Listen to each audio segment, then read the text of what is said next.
If you enjoy this story, the author does his own narrations over on his channel. Check it out on the top of the description below.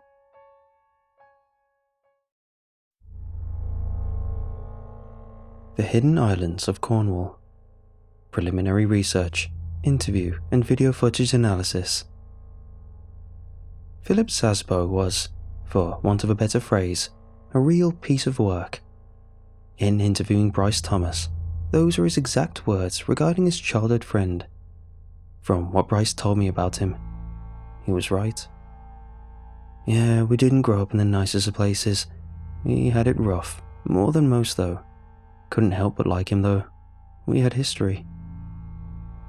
Bryce described the lifestyle of the late Sabs to me in painstaking detail, from his crimes to his family. I was subject to intricate details about Philip Sasbo's life that I wasn't entirely certain were relevant to my investigation, most of which have been omitted from my write-up of Bryce's words. He never did me no harm, let's get that straight, but the man was a psycho, unstable, cut a guy's finger off once, sold all sorts of stuff too. Started when we were teenagers. He got in with some older bloke who was dealing, and that was it. Was the best chance he had, I guess. Single Polish mom who got knocked up by a gypsy. Then he got orphaned in a car crash, got raised by his godfather. He was like a real old god of proper Cockney thugs, reformed and cleaned, but still hard as nails. You ever seen Lock, Stock? I told him I hadn't, to which he started talking about how Philip's godfather acted in a way that was reminiscent of a character from the movie Lock, Stock and Two Smoking Barrels. Bryce later explained how he lost contact with, and subsequently got back in contact with Philip. The way things was going for him, I didn't want to get dragged into it. I drive lorries, suits me just fine. I wanted a normal job. He found me on Facebook a few years after we last spoke because he wanted me to look into something with him. I thought he wanted me to smuggle some stuff over the channel or something, because that's one of my routes, so I told him I wasn't interested. I've been asked to smuggle things a lot. Even got asked to hide some girls in my lorry one time. Called the police on the sicko who asked. I'm getting off topic, sorry. Anyway, Sab started going on about how it would be just like old times and that. Talking about when we were kids and we used to watch that ghost hunting program on TV. Finally, we were heading towards having a conversation about the intended topic. I asked for more information about the nature of what Philip revealed to Bryce prior to them reuniting in person. He never really let on, but I figured it would be alright to catch up. To be honest, I didn't really give a damn. When we were kids, we'd explore the woods looking for ghosts and that, but to me, it was just a bit of fun. I think he held on to ghost stories a bit too much, because of his mum though. It was a big thing for him. Like, I think his mum always used to tell him Polish ghost stories and stuff before she died. I was intrigued by the way Bryce described Philip's perspective. I mentioned that I'd like to have an interview with Sabo himself, and that it was a shame he was no longer able to tell the story in his own words. Bryce and I made some more small talk before I inevitably asked about their final ghost hunting venture. I asked Bryce when Philip finally told him about what he had planned for the trip. See, that's the thing. He didn't really know exactly what we were getting into. When I actually met up with him again, he told me about this Cornish fisherman that he somehow knew of.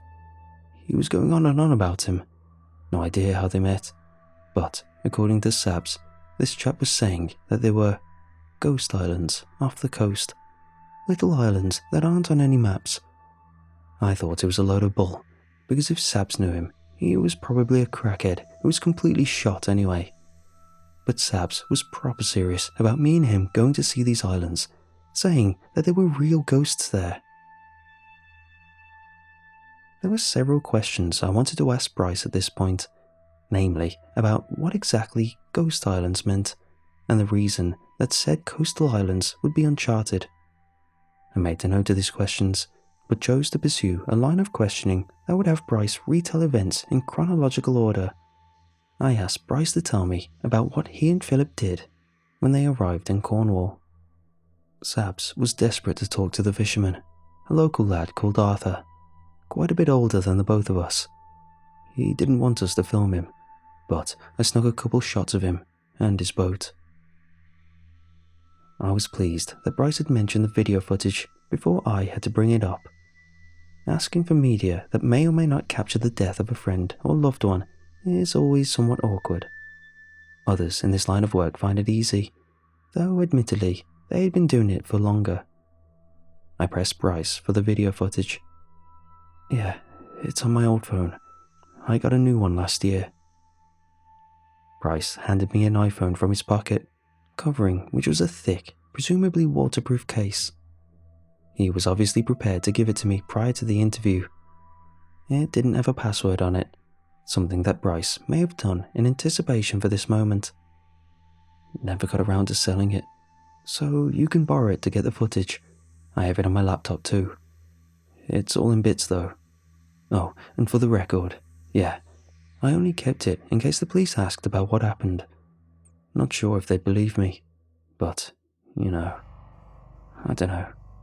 Arthur told the police he fell off the boat, but if they ever came and started blaming me, I'd have something to show them. Unsure of how to approach the topic, I decided it best not to ask exactly how Philip had passed away. Instead, I thanked Bryce for his time and told him that a colleague of mine would be in touch to return the phone, and that I would call him on his current number if I had any more questions. I returned to the office and transferred the files from Bryce's phone to my desktop. I hunkered down in my cubicle and began to analyze the footage. Videos 1 through 5. Each video is a clip between 2 and 8 seconds, for portions of which a bearded man is seen stood atop a boat in a harbour. The audio is muffled in all 5 videos. In video 4, a portion of the video focuses on the name of the boat the man is stood on, the Nimble Twist. The man in the video is presumably Arthur, the fisherman. Video 6. The camera focuses on a distant cliff edge. The zoomed view is juttering and wobbling, then pans right to a man with a shaved head. The scene is accompanied by the noise of the boat's engine. Above a black tracksuit, a man dons a fluorescent life jacket. The camera zooms in and out of his face. Sabby! A familiar voice, Bryce Thomas, calls out to him in a mocking tone, his voice oscillating to a comical, ghostly effect. Sabby! Bryce, the cameraman, continues. What? Philip Sabo laughs. We're going to the ghost island, Sabby. Bryce continues to zoom the camera in and out of Philip's face. Come on, mate, take it seriously. Sabo frowns, his demeanour instantly shifting. Alright. Bryce pans once more to the right to reveal that they were aboard the Nimble Twist. Do not film me, a rough, harshly accented voice demands. It's undoubtedly Arthur. Right. The camera snaps back to a bobbing view of the distant cliff edge. How do we get up the cliff? Philip calls out. You don't, Arthur shouts. I'll take you around. There's a beach on the other side. That's where he throws us overboard, Bryce mutters, flipping the camera to show his smirk. Save your charge, Sabo instructs. We want to be able to actually film the island. Video 7. The view of the camera is obscured by a thick fog, and the audio is distorted by rough ocean noises.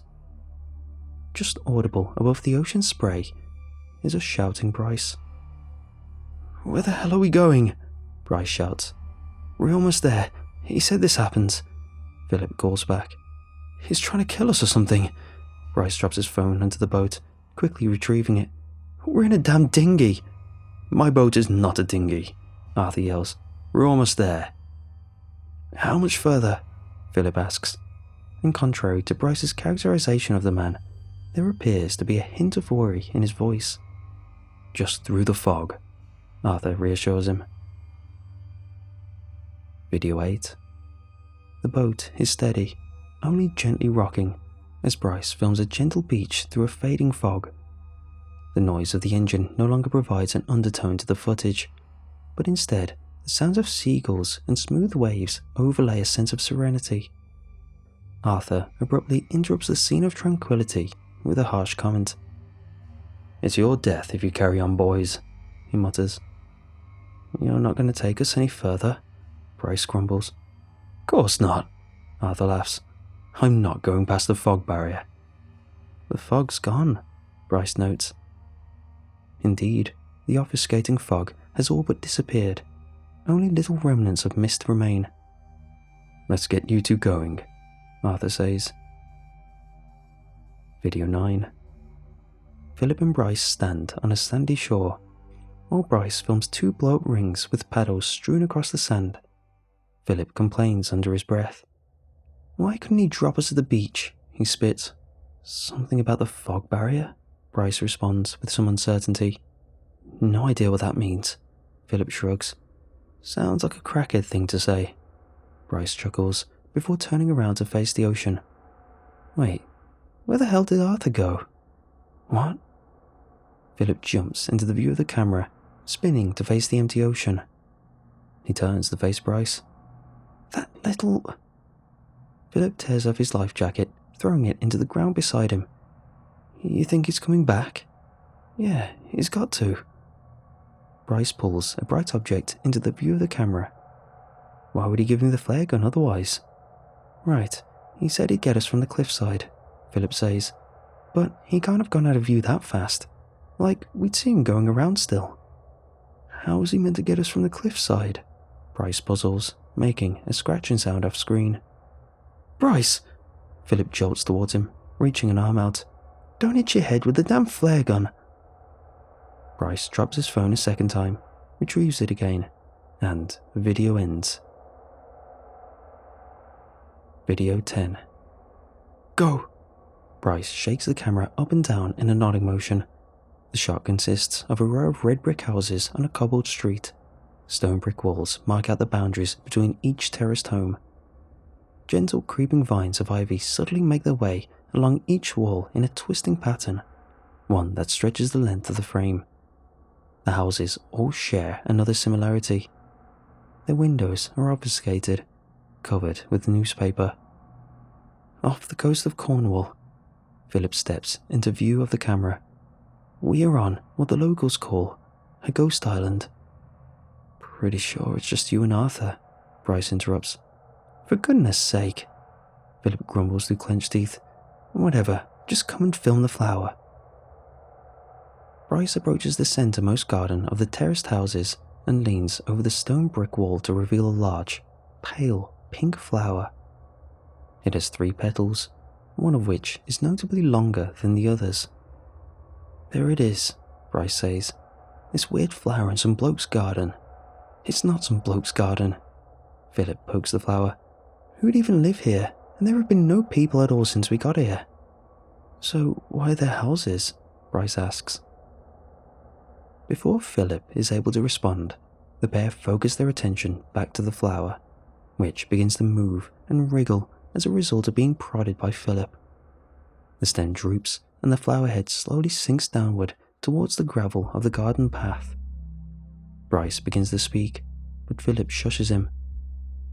The flower head shimmies before abruptly launching itself using the long petal. As it lands, the 2 shorter petals stabilize it. It continues to jump, hopping its way down the garden path. "You getting this?" Philip whispers as Bryce zooms in on the creature. The flower creature reaches the door of the red brick house, then jumps with enormous force onto the letterbox. It writhes as it latches onto the flap before worming its way inside the house. Philip begins to walk down the garden path toward the door of the house. "What the hell are you doing?" Bryce hisses. "Get back from there." "This is what we came for," Philip scoffs. "The flower was weird as hell," Bryce warns. "What if it was, I don't know, an alien?" "An alien?" Philip stops in his track, turning to face Bryce. "Yeah, maybe. Have you ever seen a flower like that before? We're on a ghost island. Why would it be an alien?" Philip manages to stifle a laugh. "Zabs, shut up," Bryce fumbles, almost dropping his phone a 3rd time as he points at Philip. Would you stop dropping your phone? Philip storms towards Bryce. The two of them muddle about with the phone for a moment, until Philip steps back and looks directly into the lens. Is the Velcro tight enough? Philip asks. I reckon so. Bryce gives 2 thumbs up, both hands visible in the frame. Good thing I kept the life jacket on. Yeah, good thing you're a damn idiot. Philip spins and paces rapidly towards the door. Let's go look. The pair stand before the door. Philip knocks on the door. The pair wait for a moment, but nobody answers. Bryce steps back a few paces and Philip crouches. He gently lifts the flap on the letterbox and peers into the gap created. Philip pushes his finger through to lift the second letterbox flap on the inside of the house. Shifting in place, Philip tries to spy the interior of the house from various angles. Philip turns to look at Bryce, asking him to come closer and film inside the house. As Bryce approaches, Philip screams, reeling back from the letterbox. He clutches his hand and Bryce stumbles backwards. Blood pours from stumps on Philip's hand, splattering at his feet, and he yells incessantly. Bryce thinks quickly and takes off a shoe, then hands his sock to Philip to hold on the wound. Come on, let's get out of here. Bryce trembles as he slides on his shoe. Jesus Christ! Philip jumps to his feet. What the hell was that? As Bryce ushers Philip back down the garden path, a clang is audible. Bryce turns to see that the flower has dropped down from the letterbox, and instead of its gentle pastel hue, it sits proudly with a menacing splatter of ferrous red adorned upon its petals. It arches, readying itself to jump forwards. Bryce turns and runs, following and already fleeing Philip. They sprint to the end of the street, and as they turn left onto the next road, they find themselves upon an identical street. To their right, the same row of houses, their red brick exteriors and repeating ivy patterns eerily similar to which they had already left behind. The pair continue to run, turning again onto the next street. Again, they are met with the exact same row of houses. A third time they run, and they stop as they reach the same street once more. Bryce drops to his knees, but Philip carries on running. Wait, Bryce pants. Philip doesn't respond, but keeps going to the end of the street, and his only option is to take a left turn. God damn it, Philip shouts. Bryce turns, and behind him, stood with his arms at his knees, is Philip Sabo. We're stuck here, Bryce whimpers through snatched breaths. Philip walks back the way he came, and Bryce turns to see him emerge from the far side of the street. Philip walks back again and appears from behind Bryce, still holding Bryce's sock to his wound. It's sodden with blood. Reckon the flower ain't following us, Bryce thinks aloud. Should we check? Philip begins walking before he finishes his question. Right, yeah. Bryce follows behind. Directly ahead from a skewed welcome mat, the flower-head creature gurgles atop a pool of blood. A transparent proboscis protrudes from its underside, sloshing inside of which is a deep red from the small puddle left behind by Sabo's injury. The flower-head seems to not notice the pair observing it. I'm going to stomp that damn thing, growls Philip. You think you can take it? Bryce seems uncertain. Yeah. Philip creeps forward. He lifts a leg over the garden wall, then creeps through the grass towards the flower. Philip's footsteps over the unkempt lawn of the garden are soft, inaudible to the camera. Bryce's shallow breaths overshadow any noise that Philip may be making. He reaches the edge of the grass, beside the path the flowerhead drinks from. The pool has almost entirely disappeared by the time Philip reaches it, and the creature retracts his proboscis. It curls up into the underside of the flower. Philip raises his foot to stamp on the creature, but grassy tendrils shoot from the matted, dry lawn. They grab at his foot, wrapping around his ankle, calf and thigh, pulling him backwards into the foliage. Philip struggles and shouts, trying to raise himself back up, but the grass continues to pull him downward, tangling around his waist and neck. Bryce begins to dash toward Philip, but the flower jumps towards him. Bryce lurches backwards in shock. He trips and falls onto his back. Meanwhile, Philip cries out muffled words, begging for help. Bryce clambers up onto his feet and sees the flower headed not towards him, but towards the stem from which it first fell. Undoubtedly relieved, Bryce instead turns his attention back towards Philip. At Philip's feet, a mound of dirt is forming. Flower stems with off-shooting dandelions and daisies sprout up from the pile of soil. They mould and twist, wrapping and writhing into a womanly figure. She grows tall, her form great and majestic, almost above the height of the house. Willow branches weep from her head like a great mane of wooden hair. The grass releases Philip, and he rises before the flower-weaved giantess. She kneels to meet his gaze, her gargantuan face forbiddingly looming. She and Philip stare at each other. Philip is frozen, paralyzed by fear. The green woman looks at him, at first with rage, but it instantly melts away into curiosity. Her eyes jitter up and down, observing details about this person. Bryce watches from behind the stone wall, whispering just loudly enough for Philip to hear. He begs Philip to return to the street, but as Bryce ushers Philip back to him, the giantess scoops Philip up in her arms, holding him as one might carry an infant. Her voice is gentle, her breath carries on the air like a rustling in the wind. Wisps of a chill breeze are whittled into her words as she whispers a message for all to hear. "Your mother looks down upon you," she coos. "She watches." Bryce stands up. Philip's face creases with vulnerability, his hardened exterior now resembling a sad, lost boy. "She does?" With his uninjured hand, Philip reaches out to the great face of the giantess. "She does." The green lady cackles, her voice beginning to bear the embers of anger. Her face contorts into the unfiltered hatred that she had shown upon her awakening. "She is disgusted by what you've become." The woman plunges her face towards Philip. Rows of teeth made from thorns line her mouth. She retches at Philip's arm, and he screams as it is torn from its socket. Bryce quickly points the flare gun towards the woman. He takes aim.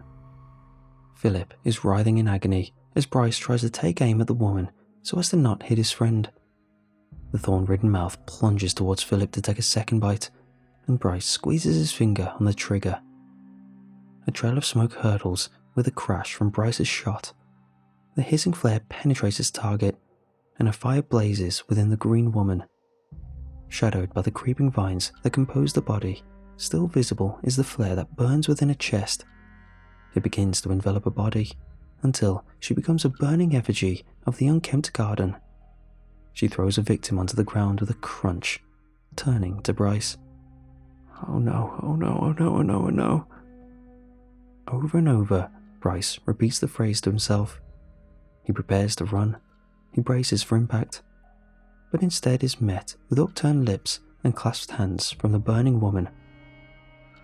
"Good heart," she nods. The woman allows the fire to reduce her to ash, all while smiling at Bryce affectionately. As quickly as she appeared, she was reduced to nothing. Once the burning woman is gone, Bryce dashes to check on Philip. Unfortunately, as he approaches his friend, he realizes there is nothing that can be done. Philip's body is not only burned, but crumpled from the impact in such a way that there was no chance of recovery. Parts of Philip's arm were strewn across the ashen garden. Bryce retches and holds himself up with one hand on the wall. He throws up. After taking some time to recover from the emotional stress of the ordeal, Bryce ends the video. Conclusion. I still have questions to ask Bryce Thomas. How did he leave the island? What did he say to Arthur after the incident? Considering the events that transpired on the Ghost Island, I'd also like to ask Bryce why he didn't inform me of everything during the interview, though he could be unwilling to speak about what happened due to the traumatic experience he underwent. Perhaps that's why he opted to give me the video, rather than talk about exactly what happened. After extensive analysis, Lola, our in-house video specialist, has determined that there is little possibility of CGI being used to create this sequence of videos. Therefore, I've decided that further investigation is required. Our next step is finding the nimble twist and the man who sailed Bryce Thomas and Philip Szabo to the hidden island of Cornwall.